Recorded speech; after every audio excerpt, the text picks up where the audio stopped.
Stardust streaming. Hello! Hello! Sorry, we were always really bad at this live streaming thing, aren't we? You are. Hey, it's James and John here. Today we're here to talk about the LG G7, or a slightly different named phone now. Oh yeah, the LG G7 ThinQ is how we expect LG want us to say it, but it's actually ThinQ, which is baffling, but confirmed. Why is it confirmed? Because LG has sent out a press release confirming it will announce the LG G7 ThinQ, or ThinQ, on May 2nd in New York / May 3rd in South Korea. It looks like it's going to have two events happening at the same time across different time zones. So we're going to run you through all of the rumours we know so far in this live video, but yeah, we will not know anything officially until May the 2nd or May the 3rd, depending on where you live. But drop in the comments anything that you want to know about the phone. We can try and speculate on what we think will be coming up and what we know so far from the rumours. So yeah, the ThinQ name is probably the most interesting thing from the last couple of days. Yeah, that's why we want to talk about it right now. It's a bit weird. It's not a surprise though. LG last month, no, in April now, LG back in February announced the LG V30S ThinQ. ThinQ? Yeah, ThinQ. ThinQ. I think it's ThinQ. From yeah, I've not heard them say it on stage yet, but I think they're going to call it ThinQ. But yes, Think is Q doesn't even make that noise, does it? Think. It's a bit weird. There's no two ways about it. And we raised an eyebrow when it launched the slightly updated version of the V30, the V30S ThinQ, which is a bit of a mouthful already. And I don't really understand the point of putting it on the G7. Okay, I understand it from LG's point of view because ThinQ is their sort of smart AI sort of monkey that sort of defines that this phone is super smart rather than just normal smartphone. But at the same time, it has very little meaning outside of LG. To people like us, it's just an annoying name. Like the G series has been quite neat. G5, G6, G7, like it's quite statement-y, like Samsung's Galaxy S8 or even Apple's iPhone and then a number, like very simple. LG sort of seems to be clouding the water, and I don't know, because it's a bit jumbled, it doesn't feel maybe as much of a flagship as maybe it should. And that's just sort of a general feeling about looking at the name. You look at it and go, oh, is this sort of a cheaper variant or something? Because we've seen in the past flagship handsets then have stuff added to them. Huawei and Honor putting light at the end of theirs, for example. The minis, all those kind of like all compact, etc. Like it feels a little bit like that. And I can't see anyone walking in, at least in the UK. I can't see anyone walking into a phone store and seeing the ThinQ at the end of a phone and that inspiring them to then go and buy one. Especially whenever the phone has this slick name, you've got an S9 or a Note 9, you've got Note 8, or you've got an iPhone 8 or an iPhone 8 Plus. That just makes sense. You just go, that's bigger, that's done. Like, Note doesn't mean anything, but Note in the Samsung names, people are starting to understand that now. ThinQ, what? You're gonna even we're confused how to say it, and we're meant to know about this stuff. So you're gonna walk into a store and you're gonna go LG G7 ThinQ, and you'll be like, "Where's the G7? Like the proper version of this phone?" Yeah, totally. So the name isn't great, but hey, a phone isn't built on the name alone, is it, James? No. And we've been seeing some interesting rumours. I mean, TechRadar itself, us guys, we were sent exclusive pictures just a few days ago of a handset with the ThinQ name on, suggesting that that's what it'd be called. Now we know it's official, which shows you our info was correct. I will drop those photos into the chat at the moment. Yeah, so take a look at those. But what do those photos reveal, apart from the name, which we already now know? There's going to be a notch on the screen. Other rumours as well suggest that notch will be able to be hidden, like we've seen on other phones such as Huawei, and what OnePlus said they'll also offer on the OnePlus 6. Basically, it will put two black bars either side of the notch to square off the top of the screen, so it just looks like it's a normal rectangular display. Now, some people will like that feature. Those who are against the notch will like the fact that maybe they can square off that screen and not ever have to really see it, although I'm pretty sure you'll still be able to see it in certain angles and whatnot, but it won't make it as obvious. But at the same time, you are losing a bit of the height of the screen, and for whatever your feelings on the notch are, it is a little bit cool to see, a screen. When Essential launched the Essential phone with that little notch at the top for the single camera, that was kind of cool. It was different. It was a point of differentiation. Okay, everyone's jumping on the bandwagon now, so it's not as unique and as cool, but it's a way of just trying to maximise as much of the front of the phone as possible. Yeah, I really like the way Huawei did it, where you can have that, where you can take the notch away, but you've still got things like the time and that kind of, all your notifications and stuff are still coming through it, and you can't see that notch. I think that's what the LG G7 is going to do, from what we can tell from the photos. I think that makes a lot of sense. absolutely. And another more recent rumour suggests that it's going to be available in 5 colours. 5. A black, a grey, a pink, which is called raspberry, I believe, and 2 blues, one of which looks more like a greeny blue, and one which looks more like a bluey blue, if that makes sense. But you can see on our G7 ThinQ hub those pictures that have been leaked online. And if these images are correct, you're also looking at dual rear cameras and a rear-mounted fingerprint scanner. So pretty much business as usual for LG, moving on from the G6 last year, and even more so from the V30 more recently. Do you want to know the names of those colours? Go on then. Aurora Black, Ooh. Platinum Grey, Moroccan Blue, Yes. Moroccan Blue Matte, Ooh. and Raspberry Rose. Boom. Those are better than Bluey Blue, that you decided to call it there. Yeah, but I mean, if Yours anything, describes it a lot better though. yeah, so. more descriptive. But yeah, again, those are rumoured colours, so we'll wait and see on May 2nd whether those are correct. But it's looking like an interesting handset. It definitely looks a bit more accomplished and polished than the G6 last year, which was a very good, solid phone from LG, but it kept very much to the, this is how you make a flagship smartphone playbook without doing anything too crazy. So we're hoping that maybe it's built something into the handset that's going to help differentiate and make it stand out a bit from its rivals. LG in the past have been quite good at that, to varying levels of degree of success. Yeah, it was the first to put buttons on the back of a phone, which was crazy. But the G5, the G5, the G5 was just mad. It was covered in a bit of cow. Okay, fine. Yeah. But sorry, that was the G4. It was. That was the G4. The G5 was the one where they started to try and go modular, and then you had those little disconnect things at the bottom where they only released 2 modules that you could connect to it. So yeah, it didn't make that much sense. But LG in the past has never been scared of pushing the envelope and trying something new and a bit different and a bit wacky. And it hasn't always paid off. There's been hits, there's been misses, but there's also been successes. So hopefully it's learning how to make a more accomplished all-round phone, but we hopefully won't lose the LG flair. What are people saying in the comments, James? We've got loads of people saying hi at the moment. So we've got Dimitri, Megasite, Yo, TV. I don't think that's a real name. I think that's a brand. Manpreet, Jag, Robert Storm from Germany. Yes. Eli is shouting his own name there. Hello, Eli. And King of Monsters said, I hate it. No colour can make it good looking. I mean, I'll need to see a certificate to prove that you're the King of Monsters, first of all. Or a crown. Why do you hate it, King of Monsters? I'd love to know. Give us a bit more detail. What would also tell us what you'd like to see from LG on the G7? Is there a particular feature that may be missing from the other flagships, or a feature from other flagships you'd like it to inherit? Let us know about that. I can see from these photos how you can love it. Like it's not breaking the mold, as you've already said. But yeah, I think it's quite a strong thing to already hate it from these couple of photos that we've already seen. I mean, pricing will be quite a big play as well, because we've already had. So it's a bit late to market. We've had the S9s, we've had the Huawei's, we've had new Sony, we've had obviously the new iPhones towards the end of last year, we've had Pixels towards the end of last year, and the Pixel handsets are dropping in price a little bit. S9 and Huawei P20 are already out on the market. You can buy them. While they'll probably be priced similarly, LG needs to offer something a bit different with this. Yeah. To really entice people. So we've got a couple of questions now. Keep your questions coming, and we'll try and answer as many as we can. So Robert from Germany, who commented earlier, is asking, do we think it will have a headphone jack and a decent DAC? What do we think so far? Oh, it rhymes. He's a poet and you just don't know it. Yeah, I don't think that was intentional at all. I'm not sure there's been any specific rumours about that. I wouldn't be surprised if it drops it, because that is the trend. I mean, Sony dropping it for the XZ2 and XZ2 Compact is quite a big move in my book, because Sony's always been about sort of that multimedia experience, bringing together sound quality, high-res audio, a decent screen, HDR-enabled playback, and all of that. And that's even dropped it from its own offering. So. Did the V30S have a? I'm not sure if the V30S. So yeah, I wouldn't be surprised. I mean, there is a potential to build DACs into the USB to 3.5mm adapter that comes in the box if it was to drop it. Something that Razer phone did, for example, that has the DAC built into that little connector, which isn't great, and if you lose it, it's annoying. But yeah, it's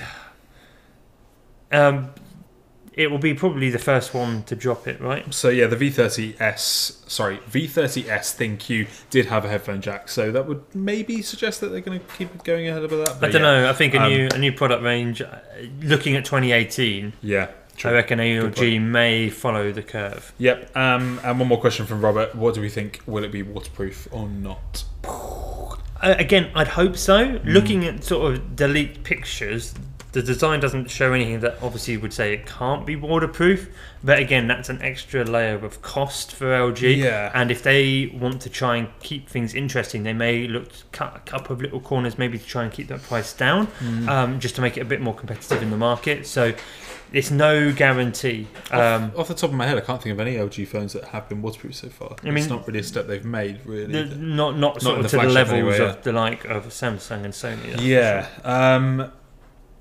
Okay, so GG Gamer 360 is asking, will it have OLED? I'm assuming they mean, will it have an OLED screen? Almost certainly, because LG is one of the biggest, LG Display, a subsidiary of LG Electronics, is one of the biggest manufacturers of OLED displays in the world. Them and Samsung basically dominate that market.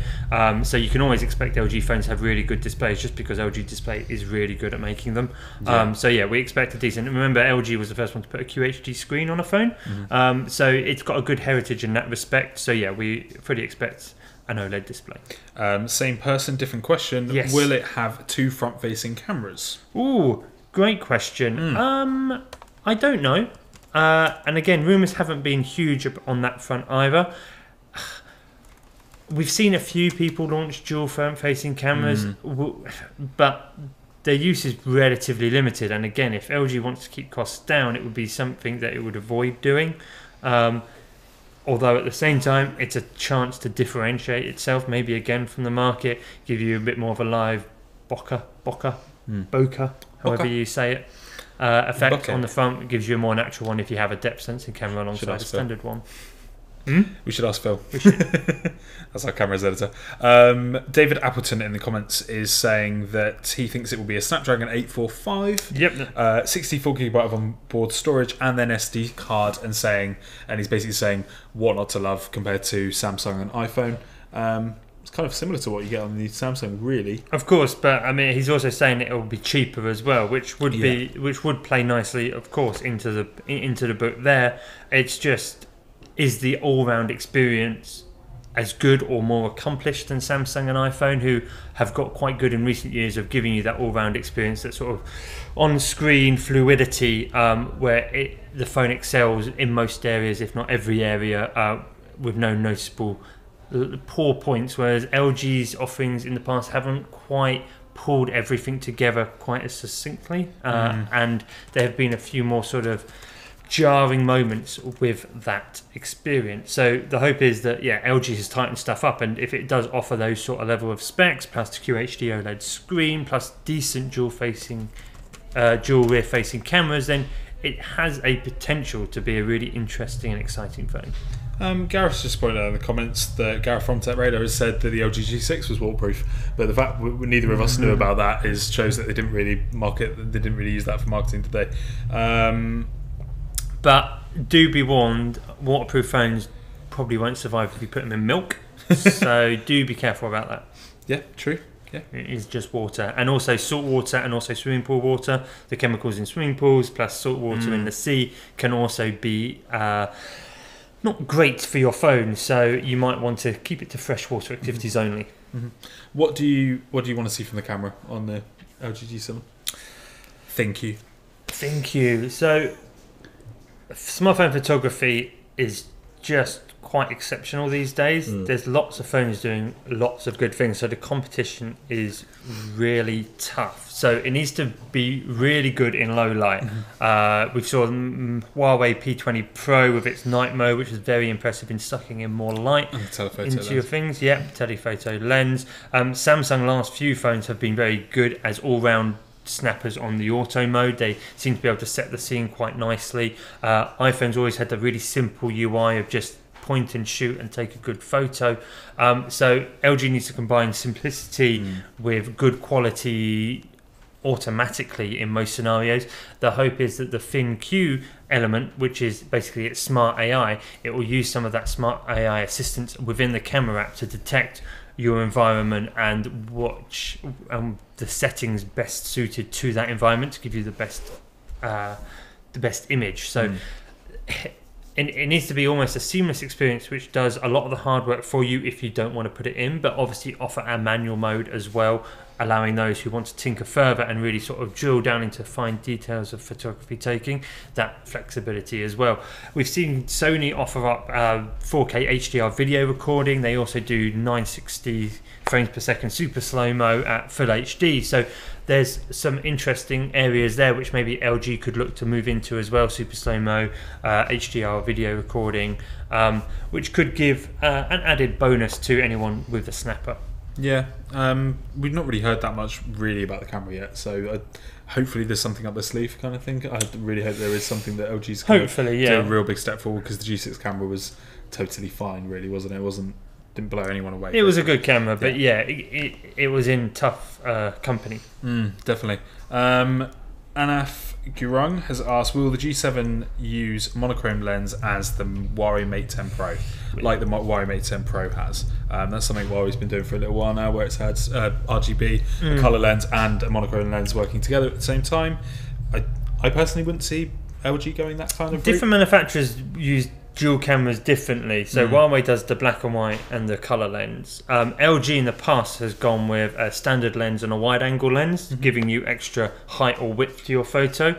And I wouldn't be surprised to see that again as that sort of the LG dual camera offering. There are various different ways you can use these dual cameras, as I said. I'd be surprised if they went down the Huawei route, although that is a good way of increasing the amount of light in your photo in low light shots with the black and white filter. But LG may want to continue carving out its own path with the wide angle and standard telephoto side by side. So I'd be more inclined to think it would come with that. Yeah, David Appleton has said that he owns the G6 at the moment. He's owned phones from most of the big manufacturers over the last few years, and he's been very happy with the G6. So. Excellent. And Gerald in the office as well. He's had a G6 for quite a while as well. Loves it, yeah. Loves that G6. And it's not about it. He's standing up now with his arms in the air. Give us a shout, Gerald. It's a great phone. He said it's a great phone. That's the thing. The G6 wasn't a bad phone. It was just rubbing shoulders with phones which were offering a better all-round experience. When lined up side by side with those phones, it wasn't quite as good, but in a more of a sort of neutral environment on its own, then it's still a very good phone. It wasn't going to be a bad phone. You weren't going to be disappointed with it. It's just at that price point, when you're spending that amount of money, when you're comparing all the handsets and what they do and what they offer, the G6 didn't quite reach the same heights. Definitely. Razer Tooth Smart has asked, is it going to offer an OLED and micro MLCD panel? We tackled that earlier, but let's just... Yeah, OLED it looks to be the way forward, because that's what LG is pushing, and that's what it's very good at making. Cool. What are you most excited for on the LG G7? A surprise. I want to turn up at the launch, and I want LG to go, look, here's this crazy new feature, be it hardware or software, that's going to sort of blow me away, or go, wow, make you think, or just go, oh, that's a bit crazy, but crazy is sometimes good, and LG is always surprised in the past. So I'd quite like something which we've not seen. Something that I really dig is the under-screen fingerprint scanners. I've tried them out a couple of times this year at CES and at NWC. I really like that technology. However, latest leaks suggest it's going to be rear-facing, and unless they're going to go Huawei Porsche Design Mate RS with one under the screen, one on the back, which kind of crazy and costs a bomb, then it doesn't look like that'll be there. So I'd like to see under-screen fingerprint scanner, but it looks very, very, very unlikely. And then something to surprise me, something that's a bit left field. I don't want to see another sort of Animoji rip-off. Face Unlock is fine, but it's been done a few times now. I mean, technically, Face Unlock has been around since sort of the early years of Android. It wasn't that great, but it was still Face Unlock. So something a bit different, something to surprise me, something I'm not so expecting. AI is an interesting one. It has lots of potential. Our phones have always been, they're called smartphones. There's been a level of AI in smartphones for years and years, but it's the buzzword these days, but it's still not crystal clear maybe always what it actually offers us as people who use phones. So if LG has found a really good use case scenario for its AI, which sort of makes it really obvious and really enhances our day-to-day use of a phone, then brilliant. We've also got a question about from GG Gamer again. Will it support wireless charging? Again, if it has a glass back, almost certainly. Yeah. If it's an all-metal body, then it's very difficult. Again, from the leaked shots, it's not abundantly clear what material LG is going for. It may be glass, but again, wireless charging is sort of a nice to have, and if you were looking to cut a corner in terms of price, it's something that you drop because it is a nice to have, but even now it's still not an essential feature. And it's not used widely enough. I mean, we've only just got used to USB-C, right? I mean, I've only just sort of got to a point where I'm not always going, oh, where's my USB-C cable? I've now usually got one knocking about. Wireless charging has been bubbling under the surface for years and years, and it's something I wish had caught on more, and I wish, you know, the entire kitchen surface was one big wireless charging pad. I could put my phone down anywhere, but same. We're just not there yet. Yeah, and glass doesn't inherently mean that it will be wireless charging either. We've seen a lot of phones, even this year, launched like the Huawei P20, where it does have a glass back, but they didn't bother putting in wireless charging technology. So yeah, just because it's glass doesn't mean that it is going to be wireless charging. Some variants of the LG G6 did have it inside, but that doesn't mean that every single version of the LG G7 ThinQ is going to have it. Of course, but with some variants of the G6 having it, you'd hope that maybe LG has refined the process of putting it into phones, making it cheaper and easier, and thus could roll it out to worldwide rather than just sort of the Korean market where it did last year. Cool. I think that's pretty much everything covered that we know we got so far. Any more questions? Razortooth Smart has asked, what do you think about ZTE's new phone with 2 notches? But that's not about the LG G7. Double notch. Double notch phone. It's a double notch phone. So there's a notch at the top of the phone and a notch at the bottom of the phone. Yes. Basically. I mean, it's jumping on a current theme which is hot at the moment in the world of technology. It's making people sit up and look. In terms of adding any extra usability, I don't think it does. Does it allow them to go further to the bottom of the screen? Potentially, but Android phones are always going to have a bit of a chin, at least in the next few years, because of the screen needs to connect to the PCB and it needs a connector to connect the bottom of the screen to the computing board, and that sort of coil ribbon connection requires a bit of space below the screen, so you're always going to have a bit of bezel to account for that connection, which prevents the screen going all the way to the bottom. Apple get around it by actually the screen extends beyond the bottom of the phone and slightly curves around the bottom of the phone and then connects in, but that's a very expensive process and probably why the iPhone 10 costs quite as much as it does. So last question, let's go for King of Monsters again, who has asked, do you think the LG V40 will have a notch? V40? Goodness. Well, that'd be the end of this year. We're talking kind of October kind of time if they're coming around at a similar time to the V30. Probably.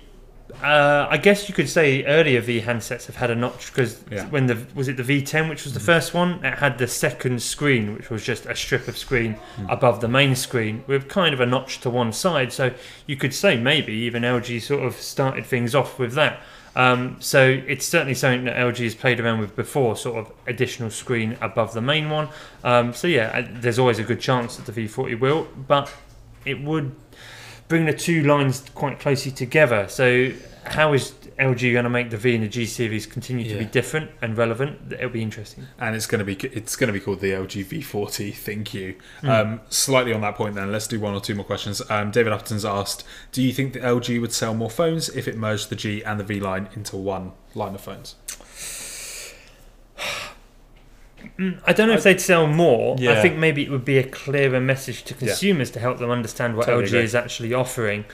But I can understand why LG has the two lines, because if you look at the likes of Samsung and Sony especially, and Huawei, they launch a phone in even Apple, sort of the first to second quarter of the year, and then they'll launch another one in sort of September, October time. So we've got Huawei's launching its P series, Samsung launching its S series at the start of the year, and then Samsung doing the Note and Huawei doing the Mate at the end of the year.